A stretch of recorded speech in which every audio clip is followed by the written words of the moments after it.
सार्थक राणे एक बहुत ही बड़ा बिजनेसमैन होता है। वो अपनी बीवी अनुप्रिया और अपने बेटे मल्हार के साथ खुशी खुशी रहता है। लेकिन एक दिन अनुप्रिया की तबीयत बहुत खराब हो जाती है और वो चल गुजरती है, जिसके बाद सार्थक बहुत ही अकेला पड़ जाता है और उसे अपने स्टेटस का ख्याल आता है और वो सिर्फ सोसाइटी में अपनी एक इमेज बनाए रखने के लिए अपने बेटे की उम्र की लड़की कल्याणी से शादी कर लेता है।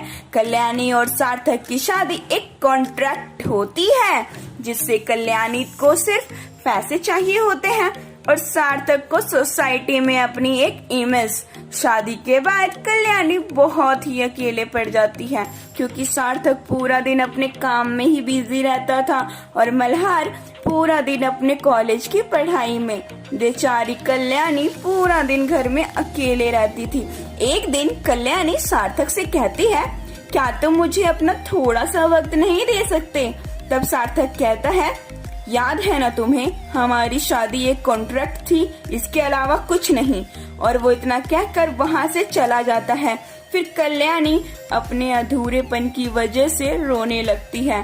ये सब मल्हार सुन रहा होता है और मल्हार को कल्याणी पर बहुत ज्यादा दया आती है।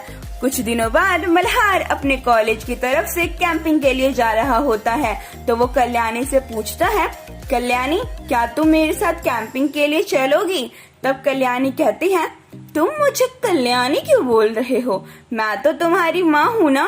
तब मल्हार कहता है, डरो मत, मुझे सब पता है। तुम मेरी उम्र की हो, मैं तुम्हें माँ कैसे बोल सकता हूँ? और तुम मेरी माँ के साथ मेरी दोस्त भी तो बन सकती हो। ये सुनकर कल्याणी बहुत खुश हो जाती है और उसके साथ कैंपिंग के लिए जाती है, जहाँ पर उसकी मुलाकात अधर्व से होती है।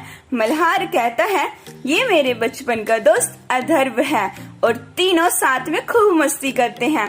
तीनों साथ में झील के पास मछली पकड़ते, साथ में खाना खाते और ढेर सारी बातें करते। ऐसे ही कुछ दिनों बाद कैंपिंग खत्म हो जाती है, पर घर वापस आने के बाद कल्याणी को अधर्व की याद आने लगती है, क्योंकि वो उसे पसंद करने लगती है। इधर अधर्व भी कल्याणी को पसंद करने लगता है। मल्हार जब भी कॉलेज जाता तो अधर्व सिर्फ कल्याणी की ही बातें करता रहता था और उससे कल्याणी के बारे में ही पूछता रहता था। मल्हार समझ जाता है कि अधर्व कल्याणी को पसंद करता है, पर वो सबसे पहले कल्याणी से पूछना चाहता था। तो वो घर आता है और कल्याणी को उदास देख उससे पूछता है, क्या तुम अधर्व को पसंद करती हो? तब कल्याणी हिचकिचाते हुए कहती है, नहीं तो।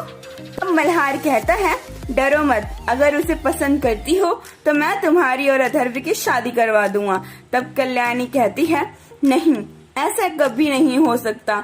मैंने तुम्हारे पापा के साथ कॉन्ट्रैक्ट किया है और मैं उसे तोड़ नहीं सकती। मल्हार सार्थक के पास जाता है और उसे सब बताता है। ये सुन सार्थक को गुस्सा आ जाता है और वो कहता है, ये कभी नहीं हो सकता। तब मल्हार कहता है, उसकी जिंदगी बर्बाद मत कीजिए, अच्छे से सोच लीजिए, मैं या कल्याणी। तब सार्थक के पास और कोई चॉइस नहीं होती और वो अपने बेटे को चुनता है। फिर मल्हार कल्याणी और अधर्व की शादी करवा देता है और वो दोनों खुशी खुशी रहते हैं।